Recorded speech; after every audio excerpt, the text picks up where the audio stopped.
Sürdürülebilir Bankacılık, Uluslararası Kalkınma Finans Kurumları çerçevesinden uluslararası iyi uygulamaların ele alınacağı bu bölümde konuşmalarını yapmak üzere Avrupa Kalkınma Bankası Çevrecilik Baş Danışmanı Sayın Cronin ve Uluslararası Finans Kurumu Çevre Uzmanı Sayın Müjgan Oladi'yi davet ediyorum.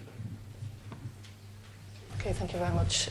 Good afternoon. It's a real privilege for me to be here today, to be invited to come and join this rather elite group of people from the banking sector in Turkey. Thank you, Mr. Secretary General, for the invitation, and also to Julia as well, who's not only a colleague through TSKB, but also a good friend to me from the years that I've been coming to Istanbul. Just to give you an indication as to my presentation and to my colleague from IFC, there will be slight overlap in what we are saying, which is a good thing, not a bad thing. Our institutions are rather similar in the approach to environmental and social risk. So bear with us if you hear the same things repeated twice. I think it will show evidence that we are on the same page and looking at the same issues and topics in the same manner. So I come from the European Bank for Reconstruction and Development. I'm based in the London office. I am the person responsible for the environmental and social practices of the banks that we are lending to through the EBRD credit lines, equity partnerships, etc. My responsibility is to make sure that the banks we are working with have all the necessary tools to work with to implement and adopt our rather robust environmental and social requirements. So just to give an indication of the European Bank for Reconstruction and Development, it was founded in 1991 when the communist era was breaking up. We are AAA rated international financial institution, headquarters in London, but we are located throughout the region that we work in 35 offices, including here in Istanbul at our offices at Canyon. We have over 1,800 employees throughout the region and 30 billion in capital, and then last year we financed over 300 projects over 8.9 billion. Recently we've expanded from Central and Eastern Europe and former Soviet Union countries to Mongolia, into Turkey in 2008, and now we have, since the Arab Spring, have acquired membership with the countries of Egypt, Morocco, Tunisia and Jordan.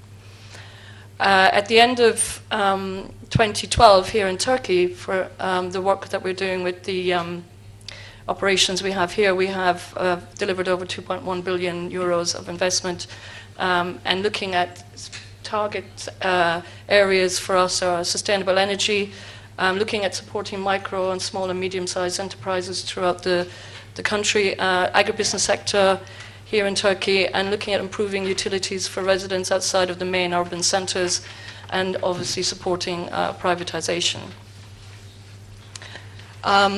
Just to give an overview of the financial institutions portfolio of the EBRD, you can see that we have quite a broad geographic distribution over the countries of operation.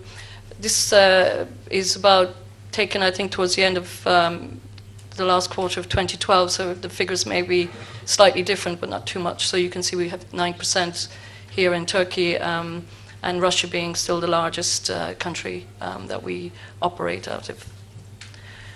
The bank was founded in 1991 with a unique mandate, which is unique to any other international financial institution, where we are looking at promoting sustainable development and looking at environmentally sound and socially responsible financing. We look at minimizing environmental and socially derived risks for both the EBRD itself and also for the financial partners that we are working with, be it banks or leasing companies or insurance sector companies. The risks, of course, to us are, always, as we will hear today, and we've heard already, down to looking at financial risks for the bank, looking at the legal risks, and also the reputational risks. Our policy ensures that our investment criteria with the financial institutions market is consistent with the EBRD's environmental and social policy requirements. We use our financial institutions as to take ownership of our policy on our behalf and apply them to their business activities and also within their own institution. Within the policy, we have what we call the performance requirements, and there are 10 designated performance requirements. These are looking at providing clients the guidance on how they need to manage environmental and social risk, not only through the FI sector, but also through direct investment projects, which the bank is financing. And we have looking at environmental appraisal and management, looking at labor and working conditions, with the investments, making sure that things are compliant with the national labour laws or international labour codes, looking at pollution prevention and abatement, opportunities for improving community health and safety, and issues around land acquisition, involuntary resettlement and economic displacement. So we have very large-scale projects which we at the EBRD are financing, which would involve some issues around acquisition of land and involuntary resettlement. So we need to ensure that these issues are addressed in a proper manner for all parties, that there's nobody will be worse off through the investment process. We have requirements looking at biodiversity conservation, looking at the indigenous people's rights and protection, again, protection of cultural heritage. And then there's one specific one for the banking sector, which we call financial intermediaries. And then we have one which we look at how we disclose information on the projects that we are financing and engaging with stakeholders and the process around that, how the bank operates that. For the commitments to our partner banks, we ask them to apply the relevant FI procedures, environmental and social procedures that are applicable to the transaction we have with that institution. And it mainly is down to complying with the EBRD's environmental and social exclusionist.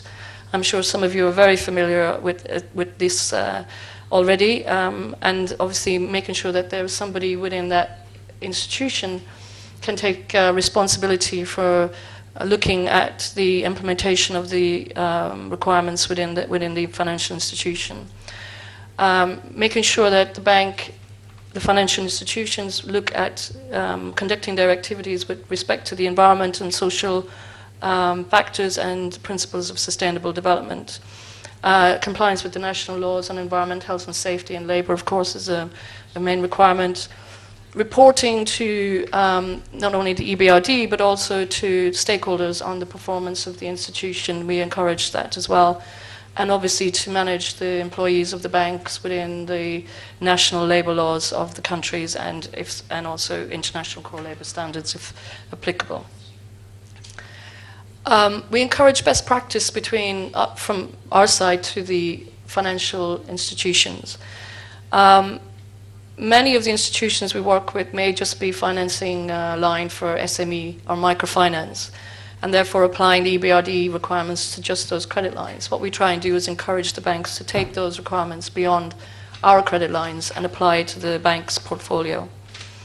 Again, reporting externally, working towards in-house improvements, and we've touched on that a little earlier in one of the presentations around waste reduction, energy efficiency measures, and obviously adopting HR policies which are in line with labour laws and EBRD's labour and working conditions. The EBRD has, as you know, has been working now for over 20 years, and we still have challenges in pursuing the E&S issues promoted by the EBRD, and also looking at areas around supporting market transition into market economies, and access to capital is still a challenge. We are trying to get companies and businesses and banks to look more at how to use financing around sustainable energy, how businesses can be more energy efficient, and what other resources can companies use as alternatives. Looking at replacing obsolete technologies with modern technologies, introducing best international industrial practices, looking at improving decision-making and public participation around investments.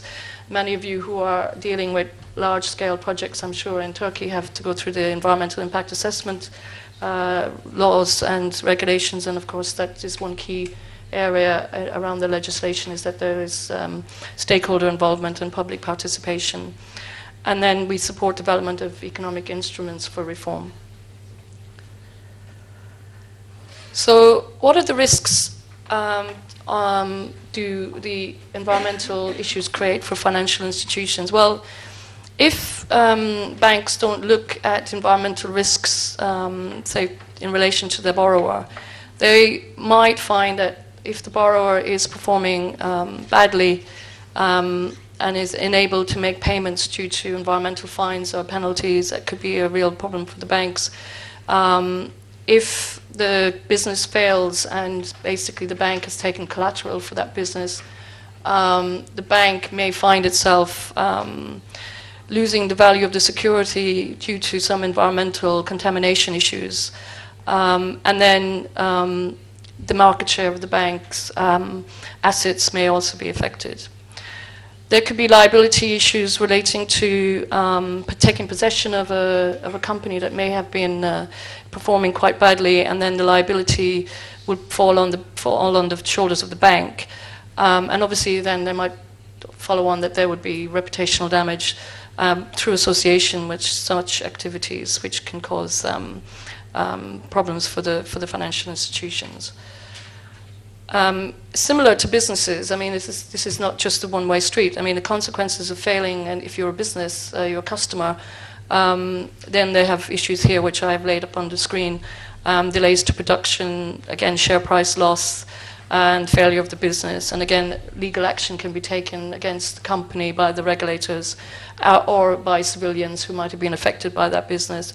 And losing licenses and permits to operate, of course, is a key problem. And then reputational damage, again, would be a major concern for the business, for the company. We're living in a world today where we have 24-hour media, we have the internet, we have Facebook, we have Twitter, and we have everything now that we can see very quickly, very shortly, or even during an event when it's happening. None of us are shy of demonstrations or campaigns against our institutions, or witnessed on TV some globalization marches, against anti-globalization marches.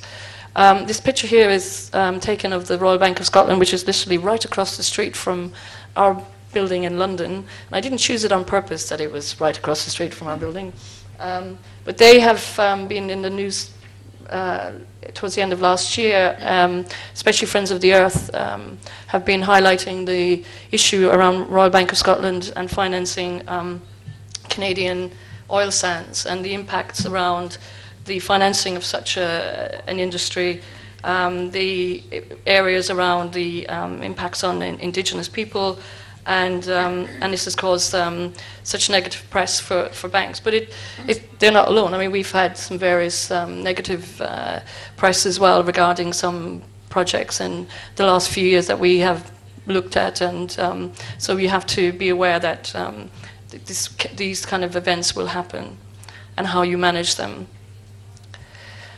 And this is just a slide regarding social consequences, and it's relating to a large dam in, I think it's in Brazil, and the impacts of that dam I've highlighted the social and environmental side of it, about the displacement of thousands of people, changing of livelihoods for indigenous people, some inward migration issues, loss of biodiversity and deforestation, which can be detrimental to the project itself, but also as a financier, if you're not looking at those issues, then it is a real reputational risk for your institution.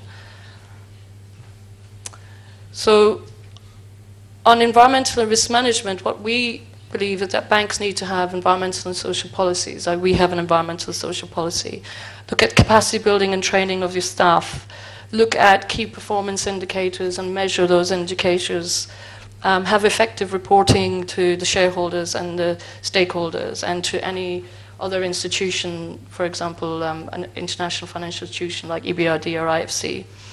The process itself should be made fit to your own business goals. So every bank will have its own vision. And so it is part of your coming together with various groups within your organization to work out how the policy should be tailored to fit that and what organizational structure should be in place to make that happen. And obviously to integrate an environmental and social management system into your credit appraisal process and operations. And I know many of you are doing that, and some of you have actually been accredited to ISO 14001. The benefits are, of course, will help improve the quality of the portfolio of your client's portfolio, reduce risk of liability against your client and against your organization. Look at innovative products. Look at trying to identify what products can generate new profits and new business, new markets and new clients for your company. Improves the brand value and reputation of your bank. Actually will give access to more capital and finance from international financial institutions. And over time, you will see that the benefits of the implementation of this do actually outweigh the costs. And we might touch on that again with the IFC presentation.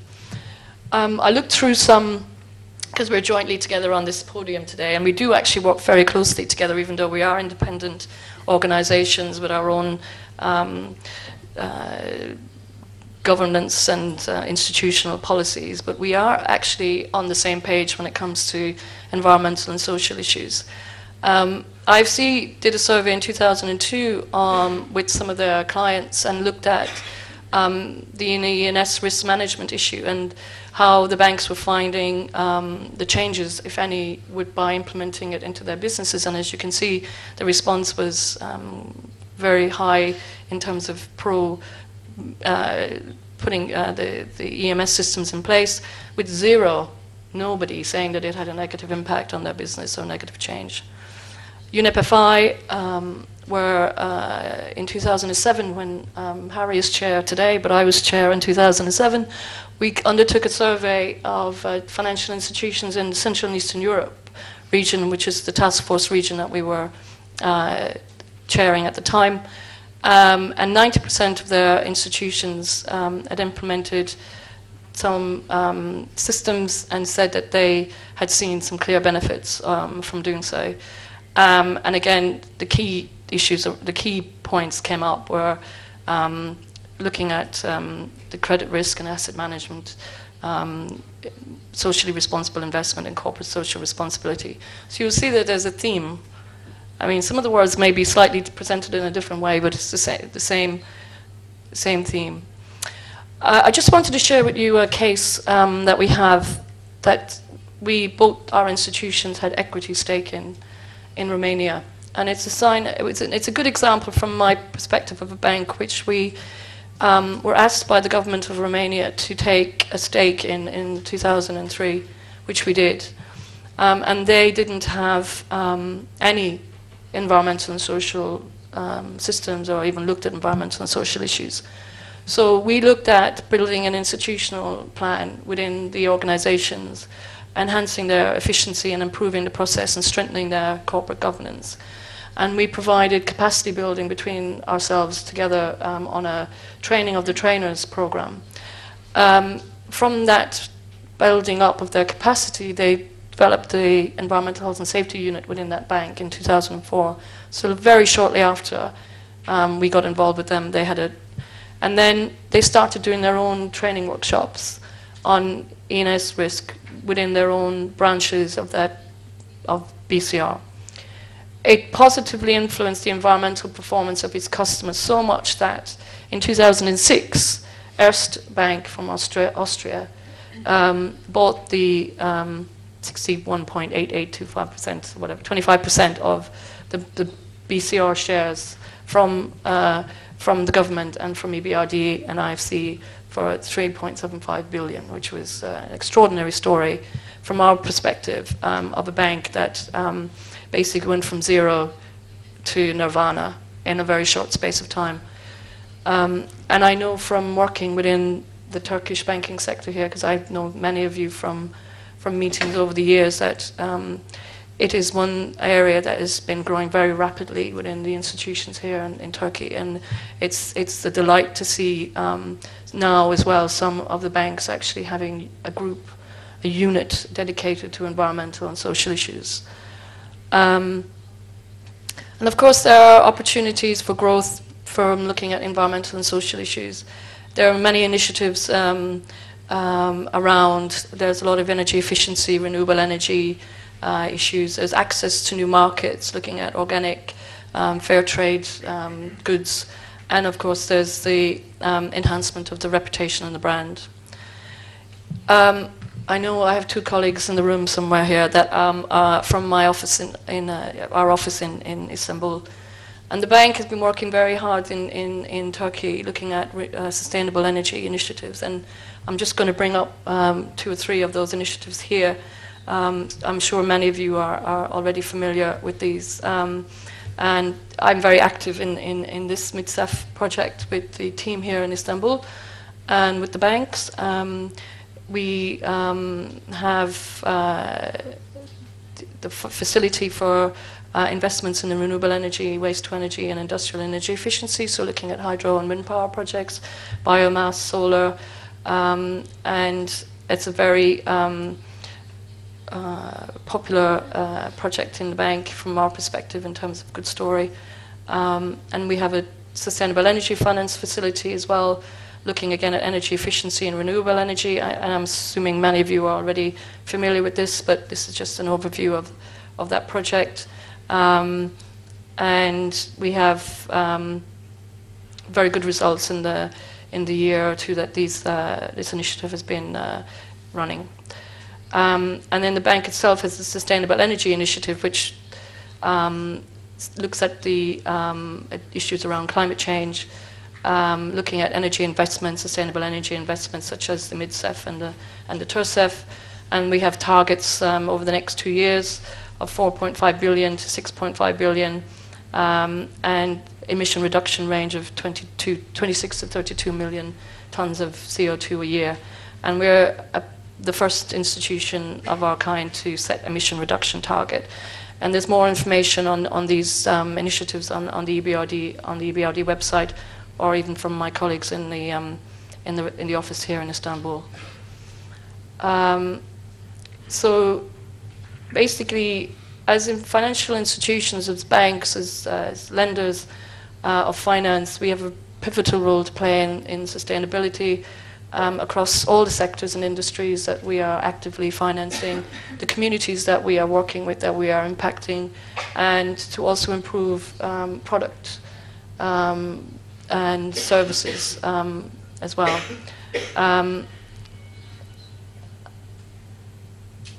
So not just EBRD and IFC are looking at sustainability requirements. We have other IFIs around the globe that are looking at the same issues. And here I have the cooperation between EBRD and us. We also have the Inter-American Development Bank that looks at sustainability, looking at ecosystems management, poverty reduction, looking at impact on indigenous people, on women, access to finance for women, which is something as well I know here in the banks in Turkey is very much on the agenda, especially for women entrepreneurs. The African Development Bank also looking at these issues. They have a statement there. Asian Development Bank looking at these across the policy and how to address risks, and poverty alleviation is another main target and objective.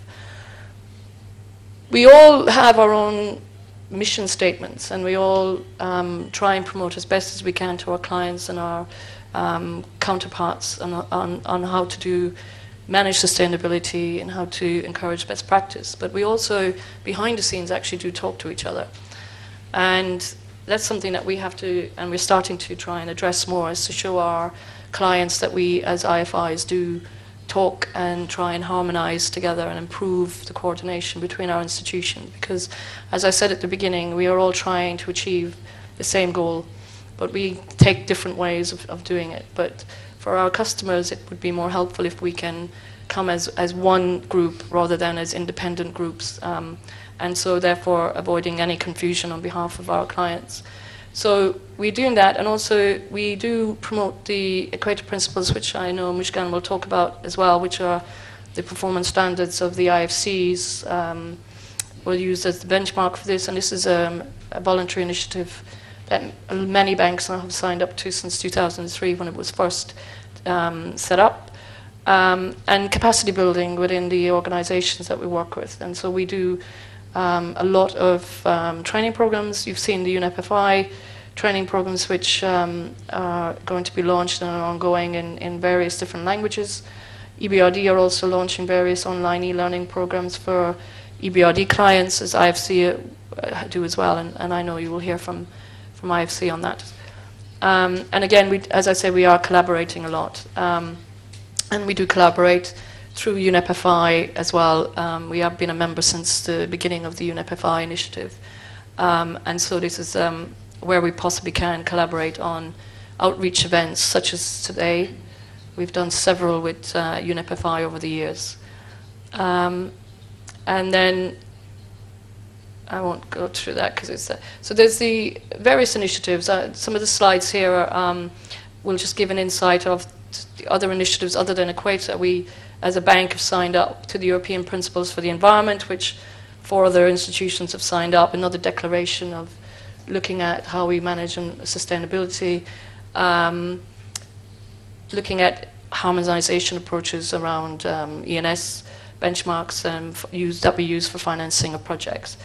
And as we are an EU institution and the EBRD, we also have to promote the EU approach as well on environmental issues. And so, as I've mentioned, we do implementation support. So you can see that we have trained over 300 institutions since 1994. We've worked with several of the institutions here in Turkey that we are in relationship with. Our main audience for the training courses are the credit risk officers, because you're the ones that are dealing every day with the customers, and of course the CEOs of the companies who need to be brought in at the very early stage to understand why it's important for their business that we look at ENS risk. So we use consultants to do the training. In some cases I will do the training, and we provide it currently free to our partner institutions. And it's an ongoing support mechanism that we have. And that's an example of one of the days of a training session, just to give you an idea.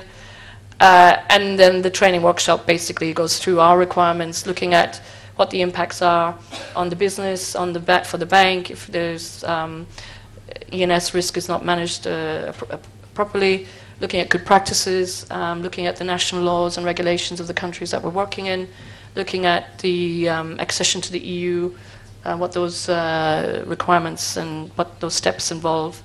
And we have some tools that we demonstrate as well.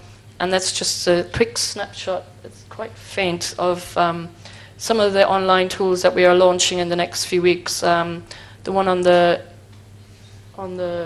far side is for the trade finance program for the EBRD, if any of you are in trade finance.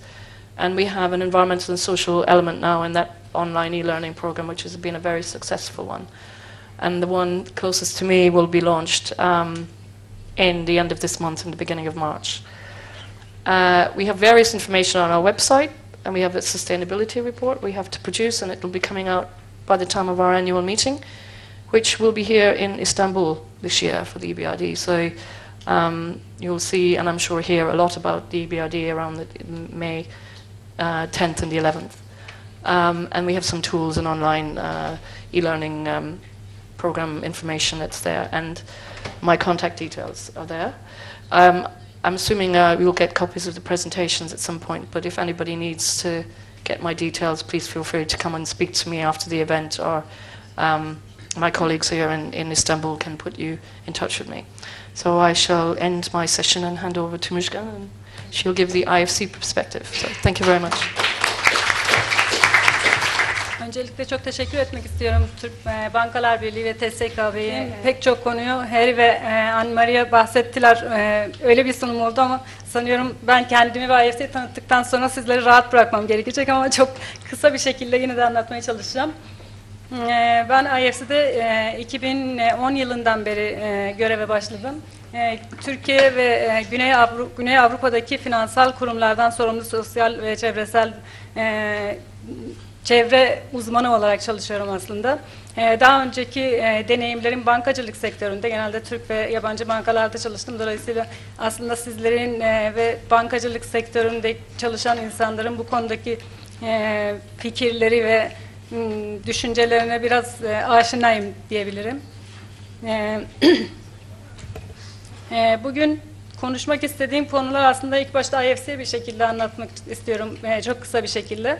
Daha sonra arkadaşların aslında bahsettikleri riskler, zorluklar ve fırsatlardan bahsetmek istiyorum çok kısaca. IFC'nin bu konudaki tutumları nedir? Ondan biraz bahsettikten sonra yerel ve uluslararası iyi uygulamalardan da çok kısa bir şekilde bahsetmek istiyorum. IFC kimdir? IFC Dünya Bankası'nın bir özel kurumu, özel sektöre yönelik yatırım ve danışmanlık hizmeti veren bir kurumudur. Aslında dünyanın en büyük kalkınma kurumu diyebiliriz IFC'ye. Genelde zaten emerging market dediğimiz developing country, yani gelişmekte olan ülkelere yatırım ve danışmanlık hizmeti veriyor. 1956 yılında kuruldu IFC. Genelde IFC'nin yatırımlarına baktığımızda finansal kurumların bunun %44'ünü oluşturduğunu görüyoruz. Ve 2012 yılındaki taahhüt edilen toplam tutarı 45 trilyon dolar olduğunu da aynı şekilde bahsedebilirim. Türkiye'ye gelince IFC Türkiye'de 1967 yılından beri faaliyet gösteriyor. Ve 2010 yılında da ilk operasyon merkezini İstanbul'da kurdu. Türkiye IFC için dünyanın 5. yani commitment açısından dünyanın en büyük 5. ülkesi. Çok pardon. Ve taahhüt ettiği tutarların içerisinde de bankacılık sektörü ve finansal kurumlar %50'sini oluşturuyor. Toplamda hemen hemen 14 tane bankacılık sektöründe görev yapan müşterimiz var. Burada aslında kendimden bir örnek vererek, dediğim gibi ben bankacılık sektöründen gelen biriyim. Kendimden örnek vererek devam etmek istiyorum. Çok pardon.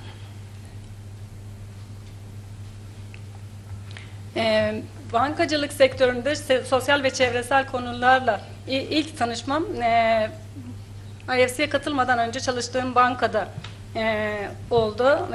O zaman o çalıştığım banka aslında hani saklamama da gerek yok, belki arkadaşlar buradalar.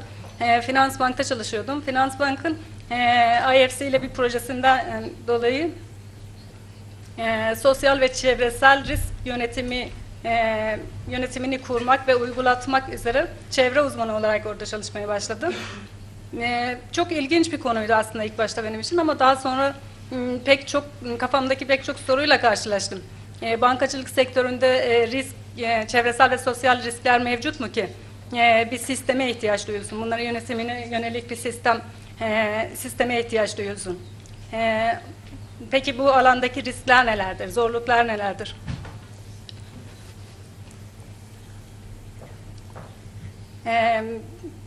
Peki bize yararları ne olabilir ya da hangi fırsatlardan yararlanabiliriz?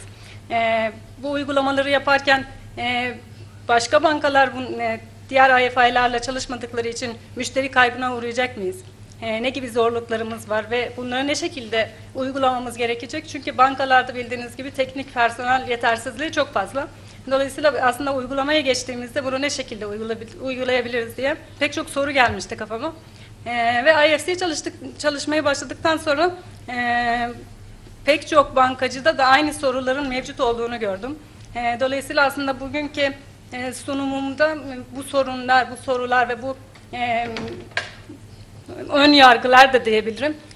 Bazı ön yargıların cevabını verebilecek şekilde hazırlamaya çalıştım. Bu sunum çok farklı değil. Anne zaten gülmeye başladı. Bankalar ve finansal kurumlar direkt olarak çevreye ve topluma etkileri olan kurumlar değil. Fakat kredi portföylerinden dolayı, finansman sağladıkları müşterilerinden dolayı pek çok sosyal ve çevresel riske tabi olabilirler. Bunlar aslında belirttiği gibi, Anvar'ın da bahsettiği gibi kredi riski, market riski ve reputasyon risk olarak bankalara geri dönebilir.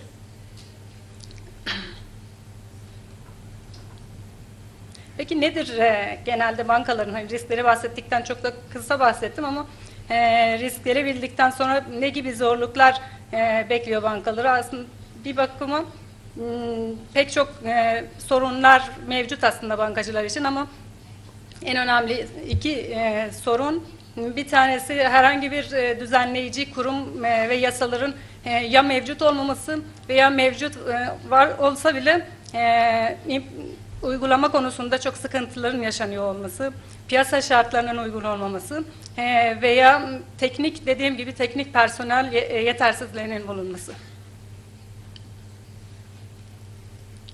Peki ne gibi yararları var sosyal ve çevresel konuların bankalara? Aslında bu bir bakıma risklerle orantılı bir şey. Bankalar ne kadar risklerini doğru yönetirlerse o kadar çok yararını görebilirler. Dolayısıyla daha çok az riskle karşılaşabilirler. Finansal kurumlara, yani uluslararası finansal kurumlara ulaşımları daha kolay olabilir ve market değerleri ve itibarları gelişebilir bu şekilde.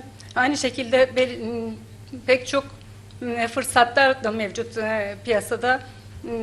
Climate change bildiğiniz gibi çok önemli bir konu. Eğer o konuda belirli bir yatırımları olursa aynı şekilde ondan da yararlanabilirler. Peki IFC'nin ne gibi yaklaşımları var bu konulara?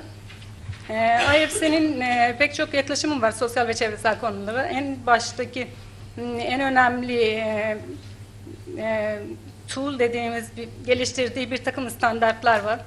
Müşterilerine yönelik, müşterilerini yardım etmek amacıyla, onların risklerini daha iyi görebilmek ve yönetebilmek amacıyla 8 performans standardı oluşturmuş. Aslında EBRD'nin de bir takım performans requirement'ları var. Onlara benzer şekilde IFC'nin de performans standartları var. Yine çok üstünden geçmeyeceğim, çok benzer konular.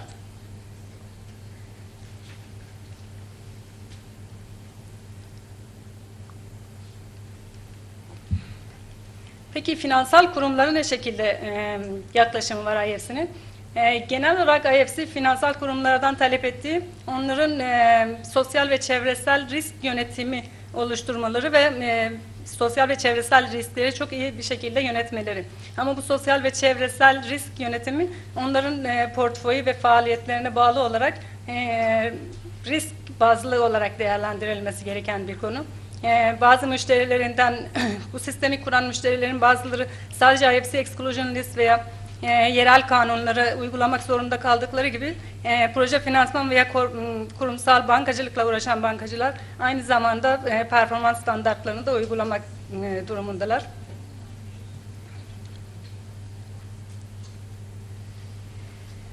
Peki ne şekilde IFC fırsatlara destek veriyor? Belirttiğim gibi aslında sosyal ve çevresel konulardan bahsederken sadece risklerden bahsetmemek lazım. Bir takım ürünler ve ürünlerle bu sosyal ve çevresel konulardan yararlanarak piyasadaki konumunuzu daha yüksek durumda tutabilirsiniz. Bunlar enerji verimliliği, yenilenebilir enerji ve kaynak kullanımı gibi örneklerle karşılaşmıştınız. Zaten Türk bankacılığı bu konularda çok lider pozisyonda diyebilirim. Ve hepsi de bunlara destek vererek katkı sağlamaya çalışıyor bir nebzede. IFC'nin belirttiğim gibi hem yatırım hem danışmanlık hizmetleri var. Finansal kurumlara yönelik sosyal ve çevresel risk değerlendirmesine yönelik danışmanlık çalışması ise 3 aşamadan meydana geliyor. Bir aşamasında düzenleyici kurumlarla çalışarak belirli çerçeveler oluşturmaya yönelik, bankaların kullanabileceği belirli çerçeveler oluşturmaya yönelik bir takım çalışma. Diğer taraftan kapasite artırımına yönelik bir takım çalışma ki bu genellikle eğitim tarzında bir çalışma olabiliyor.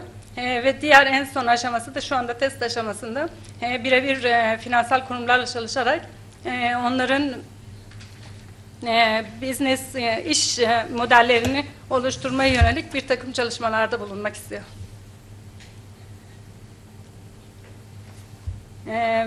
Bunda zaten Harry'nin bahsettiği gibi gönüllü olarak şimdi best practice uygulamalarına bahsetmek istiyorum. Hem yerel olarak bulunan bazı iyi uygulamalar var ve international olarak bulunan bazı iyi uygulamalar var. Bu uygulamalar Harry'nin de bahsettiği gibi işte Çin'de, Brezilya'da, Kolombiya'da bunlar bir takım çerçeveler oluşturarak bankalara daha fazla yardımcı olmaya çalıştılar. Ve IFC'nin de aslında bu alanlarda çok katkısı oldu ve daha çok performans standartları baz alınarak bir takım çalışmalar yapılmış. IFC performans standartları dediğim gibi, ekvator prensipleri IFC performans standartları baz alınarak 9 international banka tarafından 2002 yılında kurulmuş bir kurum, daha doğrusu institution. Bunlar 2002 yılında 9 bankayla başlamışken şu anda 77 üyesi olan gönüllü olarak yapılan bir takım çalışma ve genelde zaten dünya çapında proje finansmanda çalışan bankaların bu ekvator prensipleri çerçevesinde risklerini yönetmeye çalışıyorlar genel olarak. Da son olarak zaten bahsettiklerimin bir özeti.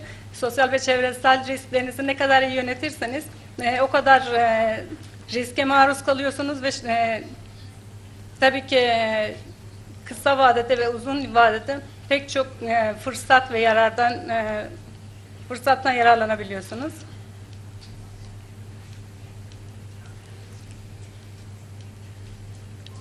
Ve IFC'nin sunduğu bir takım kaynaklar var. Bunlar aslında en önemlileri belki şu anda bankacıların yararlanabileceği ücretsiz olan 2 eğitim hizmeti.